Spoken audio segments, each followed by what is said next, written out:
The Ebony Warrior talks up a big game, claiming that he's done basically everything he can and that the only person left who can defeat him is us, John Skyrim, probably because John has just annihilated an actual god in Alduin and made sure he's the only Dragonborn around by binning Merak.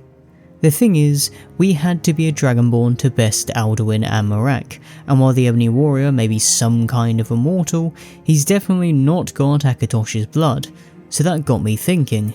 Could the Monty Python reference have completed one of our questlines, specifically the one with all those leeches? That's right, we're looking at whether the Ebony Warrior could have been the world's saviour if we had a day off and taken the fight to Lord Harkon, the main antagonist of the Dawnguard DLC. Well, let's get into it. In an age long forgotten to history, I ruled as a mighty king. My domain was vast, my riches endless, and my power infinite. So, for this matchup, we're looking at two scenarios. One, what would have happened if we dropped the Ebony Warrior and Lord Harkon into an arena with even footing and let them go ham? Sort of your more traditional death battle scenario. Then 2, we're looking at if the Ebony Warrior were to take the Last Dragonborn's place during the Dawnguard DLC, and trying to figure out if he could get from start to finish in one piece. Theoretically, as a wandering adventurer who's apparently done it all, joining the Dawnguard is something the Ebony Warrior could have done had we not dealt with the vampire crisis when we did, so it's a fairly reasonable what if scenario as what if scenarios go. Before we break down those scenarios though, I want to give you a good idea of what both guys are packing in their arsenal, just like my last versus video, Merak vs Alduin, which you guys seem to enjoy a lot. The problem is though, this probably isn't the fairest battle I could have made, and I do want to first get across that, of the 3 major villains, Alduin, Harkon and Merak, the Dracula reference here is a few tiers below. Actually, while we're talking about budget Strahd here, let's start with him and give him his flowers to begin with. Harkon is one of, if not the most powerful vampire in all of Skyrim, with Arch-Curate Vyrthur being his only real competition, and even then, I'd say that while Vyrthur is more dangerous because he's a superior mastermind, as the final boss of the Dawnguard DLC, you can probably make quite a strong argument that Harkon is more powerful. While we don't get a great idea of how strong Harkon actually is in Dawnguard, we do know that he managed to sacrifice 1,000 souls to Molag Bal to become a vampire. We aren't quite sure how he did this though, but if we're being generous we could say he went ham on 1,000 dudes.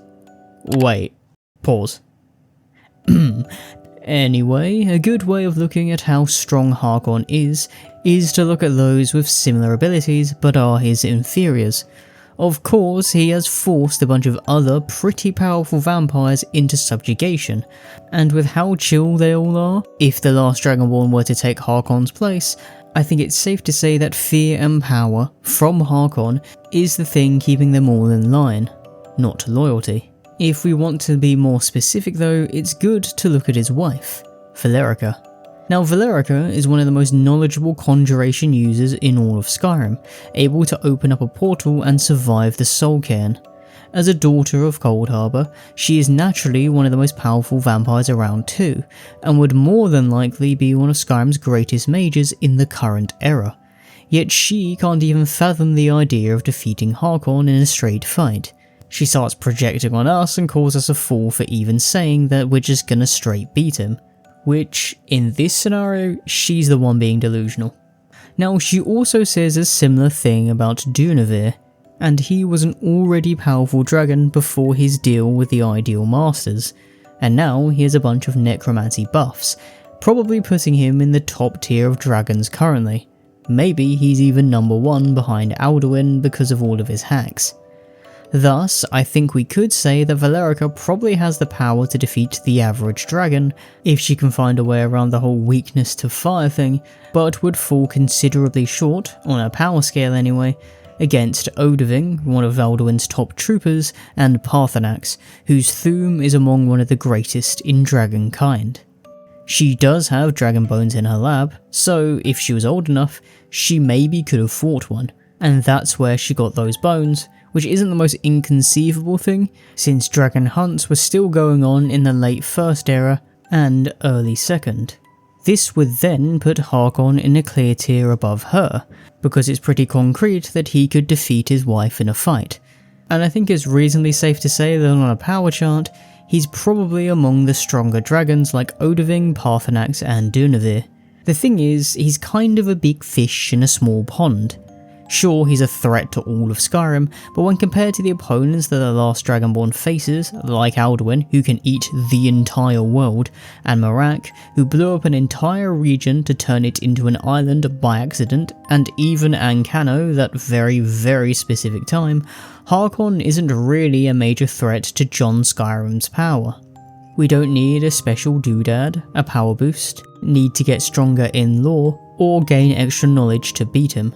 Sure, you can say that we need Auriel's bow, but we just don't really. You can literally just hand him the thing and then beat him black and blue, just to make it more embarrassing. If it wasn't for the plot, the Last Dragonborn could have just waltzed in the first time they met, battered him like a fish, then got home in time for a wild night at the Bannered Mare. Although it would depend on when in the Last Dragonborn's journey he met Harkon. If we want to take another step further, you can even beat him before learning any Thu'um powers, so I think I'd put Harkon in a similar tier to most of the dragon priests, and a tier below the strongest of those priests, like Valok the Jailer, who famously bested Miraak. But enough about Harkon, let's look at his opponent, the Ebony Warrior. For someone who might just be some guy, the Ebony Warrior is monumentally powerful. He's got crazy gear to begin with, the power of the Thu'um, is built like LeBron James, and is meant to be the Last Dragonborn's final opponent. Now, there is a theory that he is actually a mortal incarnation of a Redguard god of war, Raymond Ebonarm. The fact that he's a Redguard, stupidly strong, and wearing all ebony would support this, but there are a few differences between the two, such as Ebonarm having an ebony sword fused into his arm, reddish blonde hair, and steel blue eyes. The Ebony Warrior can also die, which doesn't seem very godly of him, although to be fair, Lorkhan's entire thing is being dead, so... there's a Lorkhan video suggestion? Anyway, we're getting off topic. We can't really gauge the Ebony Warrior's strength based on being an avatar of a god anyway, because it's a theory at best, but we do have this statement from the Prima official Skyrim guide, which makes a comparison with the Ebony Warrior and Ysgramor. Well, it says that if you beat the Ebony Warrior, you're the greatest warrior since Ysgramor himself, but I think that does more for the Ebony Warrior than for us, because we're already the most powerful Dragonborn of all time, and a Godslayer. Well, if you do the Dragonborn DLC and the main quest anyway. You guys do the main quest, right? Now this statement theoretically puts the Ebony Warrior at Ysgramor's level, and while it's really tough to determine Ysgramor's sheer power, because he may or may not have been a dragon or dragon priest, apparently he could become huge and push a continent, Atmora, closer to another one, Skyrim, and half his stories are surrounded in myth, the since Ysgramor part is important. That theoretically, and you're going to hear that word a lot, makes the Ebony Warrior a greater warrior than all of the Nord heroes between Ysgramor and you, which is high praise, since this includes powerhouses like the Sovngarde trio, Olaf One-Eye and Ysmir Wulfharth. For context, Wulfharth has been thrice revived to deal with a menagerie of different threats, being Shaw's chosen champion during the Battle of the Red Mountain, the go-to guy to deal with an Akaviri invasion, but not the one you're probably thinking of, and the storm around Tiber Septim in his young conquering days. He's also a Dragonborn, and one of the best Thu'um users ever. Then there's Olaf One-Eye, who famously slew the extremely old yet very powerful Numinex, a dragon that had reportedly razed villages and burned cities. After besting and grievously wounding Numinex in a great shouting match, Olaf dragged his scaly ass all the way to Whiterun and made Dragonreach his prison, then united all of Skyrim again to become its High King. Then there's the Sovngarde trio, made up of Feldir the Old, Hakon One-Eye, and Gormlaith Goldenhilt. The best way of looking at how strong they were is their interactions with Alduin and his forces. For one, Alduin actually bigs them up, which is crazy because he has no respect for any kind of mortal, and he even tells us that we're not quite as powerful as they are, although I think that's more so to rile us up than actually the truth. Because, you know, we beat Alduin, and they didn't. And no, booting Alduin through time with an Elder Scroll doesn't count, that is a draw. Another point is that, before getting turned into a chew toy by Alduin, Gormlaith states that she has slain 4 dragons in the battle. 4. In like an hour, that's really impressive for a regular-ish mortal. A reminder that the Ebony Warrior is apparently a tier above these guys, getting a comparison to Ysgramor. And even if you think I'm exaggerating this with the statement we had before, he's probably on par with a lot of these guys. While he doesn't use a lot of shouts, this probably also points to the greatness of the Ebony Warrior's Thu'um in terms of pure potency, since he's being compared to Ysgramor, a very powerful Thu'um user, and is implied to be a greater warrior than many other incredible Thu'um users. With all this in mind, let's now actually have a look at how this Chant of a Warrior matches up to Skyrim's greatest leech in Scenario 1, a straight brawl. Except for you. You are my last challenge. Only you can send me to Sovngarde with honor. So, I'm gonna be honest. This is pretty one-sided. While very few people in the Dawnguard questline stand a chance against Harkon, except Vertha and definitely Dunavir, the point of the Ebony Warrior is to be the guy the Dragonborn fights after doing everything else. He is the final challenge, whereas Harkon is sort of in the middle of the road, and when we looked at their power feats earlier, it kind of illustrates that point. I compared Harkon to Dunavir earlier, a very powerful dragon, who is also a pretty major boss in Dawnguard, although the Last Dragonborn only has to beat him once, so we don't get stuck in an infinite dragon loop situation. The Ebony Warrior is in a tier with and above warriors that slay dragons for fun, being comparable to even some Dragonborns, although not quite up there with Marak and us, obviously. I think it's also important to illustrate how dangerous the Thu'um actually is, and why having it against someone who doesn't or isn't trained in the arts to repel it is a problem. If you take a relatively normal person with the power of the Thu'um, like Ulfric Stormcloak, he already becomes stupidly dangerous. When the Forsworn ruled Markarth, he managed to shout many of their soldiers off its walls, effectively managing to skip a long siege with his voice, and he also basically one-shot a fellow Nord in Torrig with the shout. And as far as power was concerned, Ulfric's not that special. Tiber Septim was practically a one-man army with his Thu'um, and even in his young days when he went by Hjalti, before getting proper training from the Greybeards, he was able to break down a fortress's gates and, like Ulfric, managed to skip a long siege.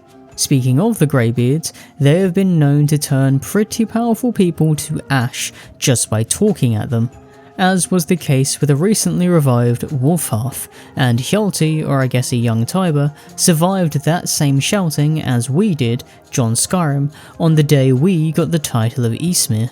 Now Wolfhearth, an actual Dragonborn and the most powerful Nord of his era, was blown to literal ash by shouts that did no damage to the Last Dragonborn, and Wolfhearth was capable of using a shout that affected every Nord in the world before his first death by undoing a curse put on them by Orkay, one of their rival gods. He also may have been the storm around Talos during his earlier conquests, sundering armies.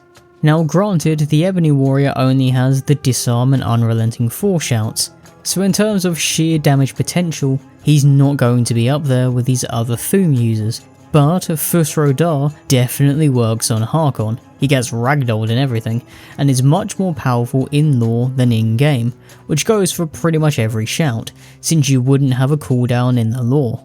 Harkon, someone without wards and training to resist the Thu'um, is just gonna get dogged on, and that's without looking at the rest of the Ebony Warrior's kit.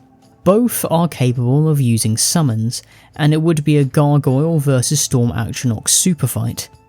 Harkon also benefits from the Ebony Warrior not having any sunlight or fire magic, and largely using frost related enchantments, which he's resistant to as a vampire, but I'm gonna be honest, this won't change much. In my mind, the Ebony Warrior is a tier above and is immune to all forms of paralysis, including vampiric grip, something that Harkon weirdly doesn't actually have, but since he's the vampire guy in Skyrim, you'd assume that in lore he'd actually have this ability. I mean, come on. While using in-game levels can be dicey, since Valerica states that she's weaker than Durnevir, but Durnevir is a flat level 20 while Valerica could go up to level 50, I think in this specific instance it can give you a bit of an idea of the power gap here. Harkon caps out at level 60, while the Ebony Warrior is set to a flat level 80, so if you were to slap these two in-game, Harkon gets turned into a pile of vampiric jam. Serana and Valerica both cap out at level 50, so that 10 level gap is enough for Valerica to consider her husband unbeatable, but the gap between Harkon and the Ebony Warrior is 20 levels. Pair this with the Ebony Warrior's magic resistance, straight up built in, and Harkon really only has magic as an option, because his sword that he doesn't even use anyway can get disarmed by the Ebony Warrior's Thum. Plus, I don't think his claws are really going to do much through all their ebony armour. Yeah, I think it's going to be a pretty ugly fight. On top of all of that, the Ebony Warrior can heal himself too, and both have life-draining abilities, since Harkon's got that vampire magic, and Agamemnon's Redguard cousin has a vampire enchantment on his sword. Also, narratively speaking, the two serve a different purpose. The entire point of the Ebony Warrior is that the only being left in the world that can stop him is the Last Dragonborn.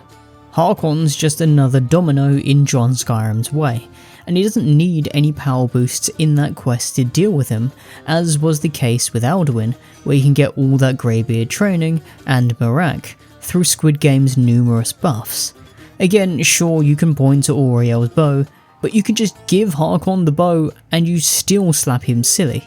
Serana's only really there so that she can get over her daddy issues. So yes, not only does the Ebony Warrior beat Harkon, he dogwalks him, like Yannick Sinner dogwalks Sasha Zverev. Sorry Sasha. But that's if we drop them in an arena to duke it out, which isn't all that realistic even if it is quite a lot of fun. So let's take a look at Scenario 2. The Ebony Warrior in the Dawnguard questline. I've lasted this long because I don't take chances. I cover my tracks and I keep my eyes open. If you're smart, you'll do the same. So let's assume that John Skyrim has a phobia of vampires or something, I don't know. He just can't be bothered, and thus it falls to another adventurer to pick up the slack. Enter the Ebony Warrior. Now, first question, would Isran accept his help in his ranks? Well, yeah, obviously. He'd come in with the aura of Darth Vader in a hallway. Because we know almost nothing about the Ebony Warrior's personality, other than that he's generally law-abiding, at least in Whiterun, and is generally considered morally good, I'm going to say that he makes enough of the same decisions that John Skyrim does. To make my life easier, his decisions are also going to be confined by this mystical thing we call the plot. He is our counterpart after all. Now, one major decision we know he would make is that he would stay with the Dawnguard, because he wants to go to Sovngarde, and that's an impossibility if you're a vampire with Molag Bal calling dibs on your soul.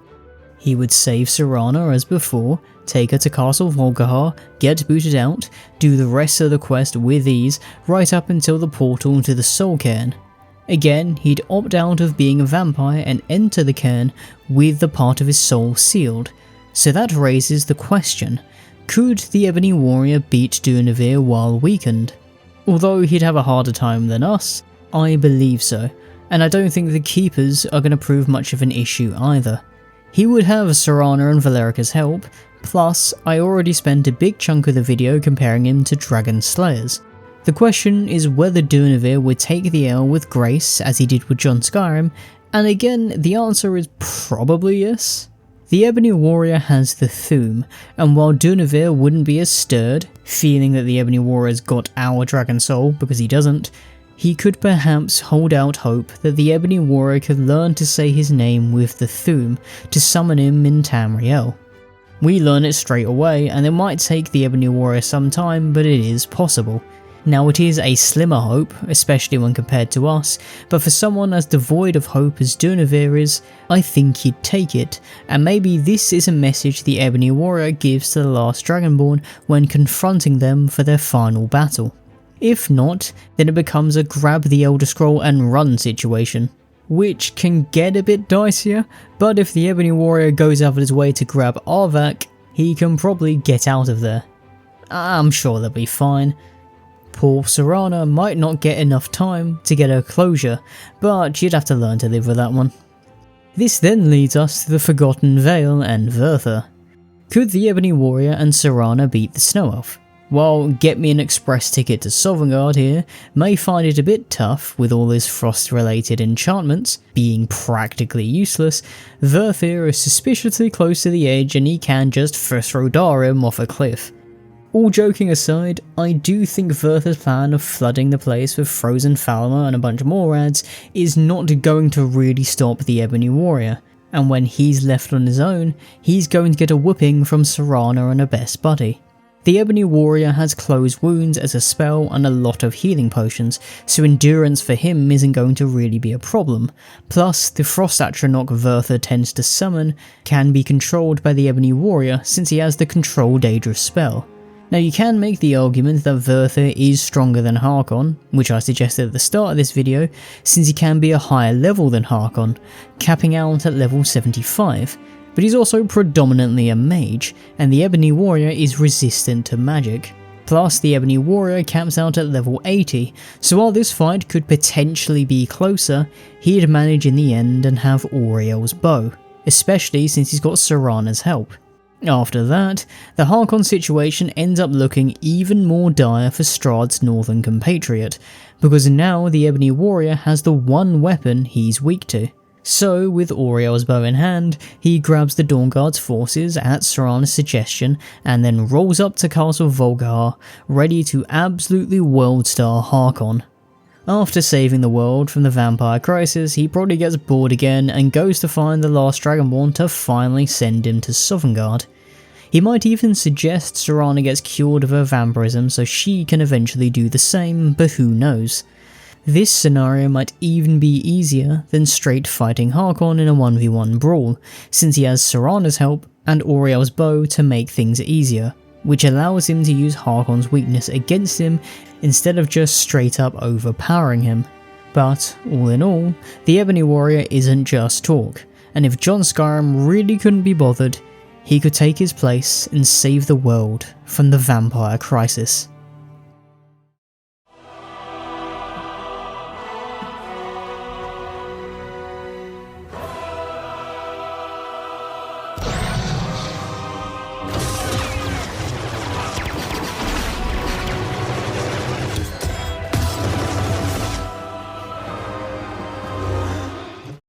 Thanks for watching the second of my Versus videos. Harkon is getting a bit of a raw deal here, considering I've put him up against someone I consider to be in a different tier of power, but, I mean, Harkon's kind of a weakling as far as Elder Scrolls protagonists go, especially for DLC. He's being compared to the likes of Merak, Jiggalag, Umaril, Almalexia, and Hircine. Sure, you don't actually fight Hircine, just his aspects, but still he's a Daedric prince. Umaril is probably the closest in power to Harkon, and he's still a demigod sorcerer king and a Daedric champion, so yeah. Harkon's not really impressing here, but we care more about his daughter anyway. What I want to know is, do you agree with my assessment? Now I plan to do more of these so long as you guys keep wanting them, so let me know who you want me to analyse next in another fight. I saw someone suggest Merak versus Harkon, which I mean, that's a hydrogen bomb versus coughing baby situation, but if you want me to break that down, let me know. Make all your suggestions, do the whole YouTube ritual thing of liking, commenting and subscribing, and hopefully I'll see you in another video later down the line. The wolf bore its fangs and spread its claws and tore at its own hide. Drink the blood and become my sons, or by dawn you'll never survive. And so the pack was born again as the Wolves of Jorrvaskr, to rule in life and serve in death as the moonlight's bound hunter. And so the pack was born again as the Wolves of Jorrvaskr, to rule in life and serve in death as the moonlight's dark hunter.